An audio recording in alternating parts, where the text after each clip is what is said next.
हाँ, हेलो दोस्तों, मेरे यूट्यूब चैनल पर आप सबका स्वागत है। जिसका भी मैट्रिक का एग्ज़ाम है उसके लिए थेस पर में बहुत ही महत्वपूर्ण है इस क्योंकि यह 5 नंबर का एग्ज़ाम में आता है। तो चलिए हम इस प्रमेय को इस तरह से सिद्ध करके आप लोगों को बताते हैं कि आप लोग को सिद्ध करने में कोई भी दिक्कत ना हो। एक बार वीडियो आप पूरा देखेंगे, उसके बाद आप थेल्स प्रमेय को बहुत ही आसान तरीके से सिद्ध कर पाएंगे। तो चलिए हम वीडियो को स्टार्ट करते हैं और देखते हैं थेल्स प्रमेय का कथन।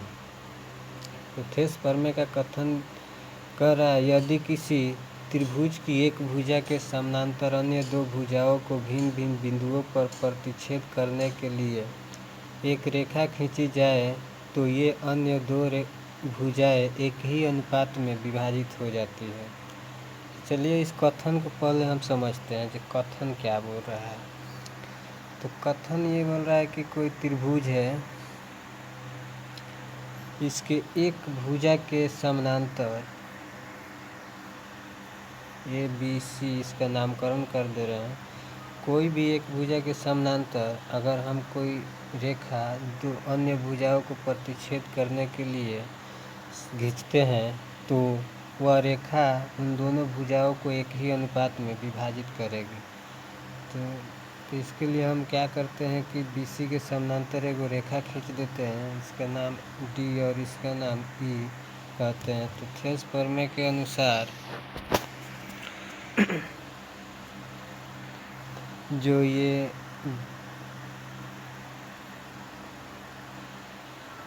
यहाँ पे जो A D और DB का जो अनुपात है, DB का जो अनुपात होगा वो AE और EC के अनुपात के बराबर होगा। तो थेल्स प्रमेय के अनुसार अगर कोई किसी भी रेखा के समानांतर अन्य दो भुजाओं पर एक अन्य रेखा खींचा जाता है तो वह रेखा अन्य दो भुजाओं को एक ही अनुपात में विभाजित करता है। तो चलिए हम इसको सिद्ध करते हैं। कैसे सिद्ध करेंगे? इसको सिद्ध करने के लिए हम सबसे पहले एक त्रिभुज बना लेंगे। एक त्रिभुज बना लिए हैं यहाँ पे हम, जो त्रिभुज यहाँ पे हम बनाए हैं ABC, और उसको DE एक रेखा BC के समानांतर खींच देना है। खींचने के बाद हम यहाँ पे जो दिया है उसको लिख देंगे। तो जो सिद्ध करना है वो यहाँ पे लिख देना है। अब सबसे पहले हम क्या करते हैं कि इस त्रिभुज में रचना करते हैं। रचना करने के लिए यहाँ पे हम लिख दिए हैं कि रचना सब क्या करेंगे कि इसमें रचना हम करेंगे जो EM लंब AB पर डालेंगे। EM एक लंब AB पर डाल देंगे। EM एक लंब होगा जो AB पर डालेंगे। लंब AB पर डालना है तो यहाँ से EM लंब AB पर डाल दिए, जो इसमें डाले हुए हैं पहले से। एक और लंब डालना है D से DN लंब AC पर, जो इसमें डाला हुआ है पहले से।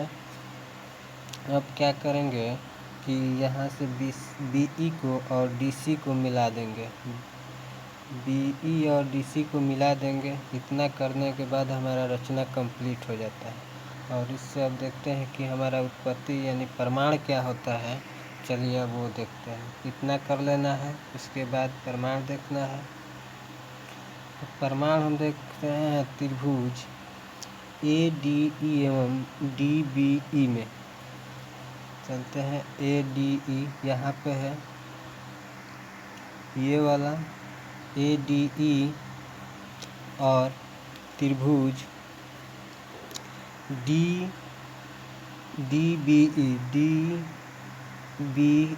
इस वाला त्रिभुज में, और ADE में। इन दोनों त्रिभुज में हम चलते हैं, देखते हैं। क्या करना है कि इन दोनों त्रिभुजों का क्षेत्रफल का अनुपात निकालना है। तो दोनों त्रिभुज का क्षेत्रफल एरिया ऑफ त्रिभुज A D E, area of त्रिभुज A D E, area of त्रिभुज ए डी ई और बट्टे में एरिया ऑफ त्रिभुज डी बी ई। त्रिभुज का क्षेत्रफल सब कोई जानता है कि 1/2 आधार गुणे ऊंचाई होता है।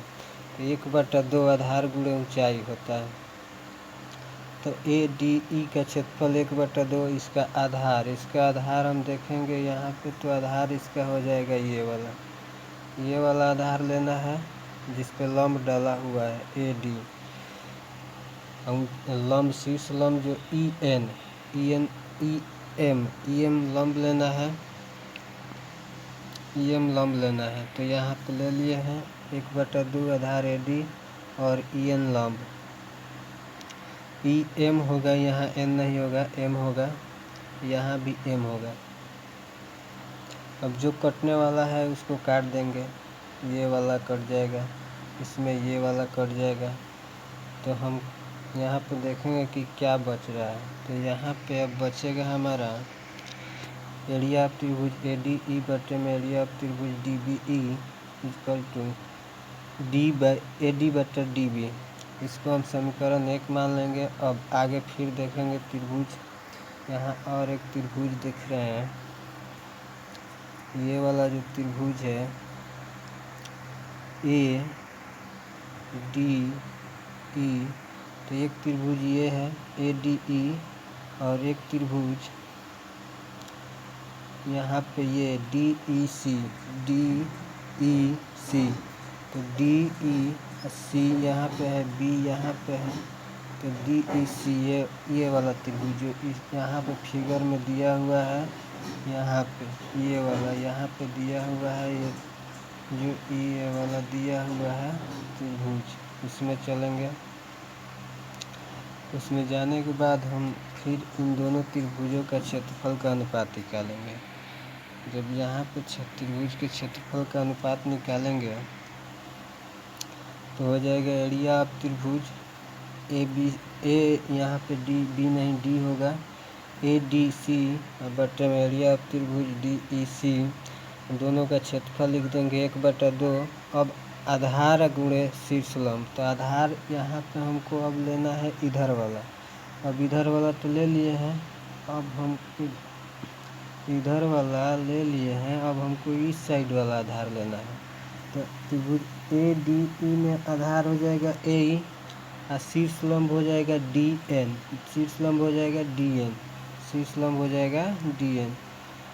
तो वही हम इसमें लिखेंगे। तो यहाँ पे लिख दिए हैं आधार के जगह पर ए ई, शीर्ष लंब के जगह डी एन और बट्टे में डी ई सी। इसका क्षेत्रफल 1/2 आधार इसमें हम लेंगे सी ई सी, आधार इसमें लेंगे ई सी।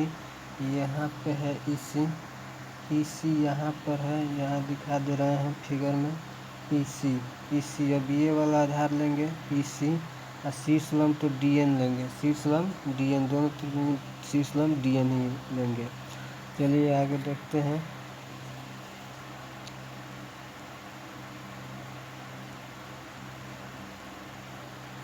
आगे देखते हैं हम यहाँ पे।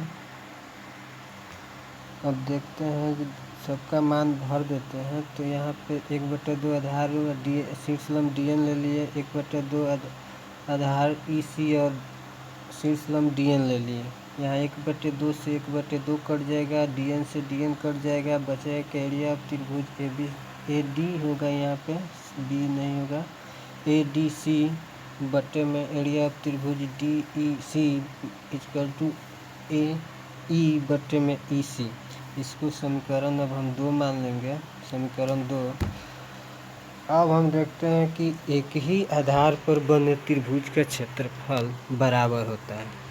इस चीज़ को हम यहाँ पे समझ लेते हैं कि यहाँ पे अगर कोई आधार है और इस पे कोई भी त्रिभुज बन रहा है, जैसे एक त्रिभुज ये वाला बन गया, एक ये वाला बन गया, ए हो गया नाम, बी सी डी। तो यहाँ पे ये आधार एक ही है, एक ही आधार पर ये दोनों त्रिभुज बना है ए बी सी ABD। तो यहाँ जो ABC का क्षेत्रफल होगा वही ABD का क्षेत्रफल होगा। यही चीज़ यहाँ पर लिखे हैं। अब चलिए आगे देखते हैं। तो आधार तो इसलिए यहाँ पे इस फिगर में देखते हैं तो यहाँ पे ये देख रहे हैं कि AD, ये जो त्रिभुज है DEC, जो ये वाला त्रिभुज है DEB, एक ही आधार DE पर बना है, एक ही आधार DE पर बना है, इसलिए दोनों त्रिभुज का क्षेत्रफल बराबर होगा। इसलिए दोनों त्रिभुज का क्षेत्रफल यहाँ पे बराबर होगा। तो वही यहाँ पे लिखा गया है, वही यहाँ पे लिखा गया है ये वाला लिखा गया है वही। अब हम क्या करते हैं कि समीकरण दो में एरिया ऑफ त्रिभुज DEC बराबर एरिया ऑफ त्रिभुज DBE रखते हैं। तो यहाँ पर समीकरण 2 दिया हुआ है, ये वाला समीकरण 2। यहाँ पर एरिया ऑफ त्रिभुज ADC होगा, वह B लिखा गया है। DC बटे में एरिया ऑफ त्रिभुज DEC को हटाकर हम क्या लिखेंगे DBE, यहाँ क्योंकि ये दोनों बराबर है। जो RHS में है वो RHS में यहाँ पे लिख दिए हैं। अब हम क्या करेंगे, अब हम तुलना करेंगे समीकरण 1 और 2, समीकरण 1 और 3 में तुलना करेंगे। समीकरण 1 और 3 में तुलना करेंगे तो समीकरण 1 यहाँ पे है, इसका LHS, और समीकरण 3 का LHS, समीकरण 3 यहाँ पे है, दोनों का LHS बराबर है। दोनों का LHS यहाँ पे बराबर है, तो इसलिए RHS भी बराबर होगा। जब LHS बराबर है तो RHS बराबर है। तो तुलना करके हम यहाँ पे क्या पाते हैं कि AD बटे DB बराबर AE बटे EC। यही चीज़ हमको सिद्ध करना था हमको। अब हम देख रहे हैं कि हमारा जो थेल्स का कथन था वो सिद्ध हो चुका है। तो प्यारे बच्चों, अब हमको लगता है कि प्रमेय आप लोगों को अच्छी तरह से समझ में आ गया होगा, और वीडियो अच्छा लगा होगा तो वीडियो को लाइक कर देना और चैनल को सब्सक्राइब करना। चलिए, थैंक यू।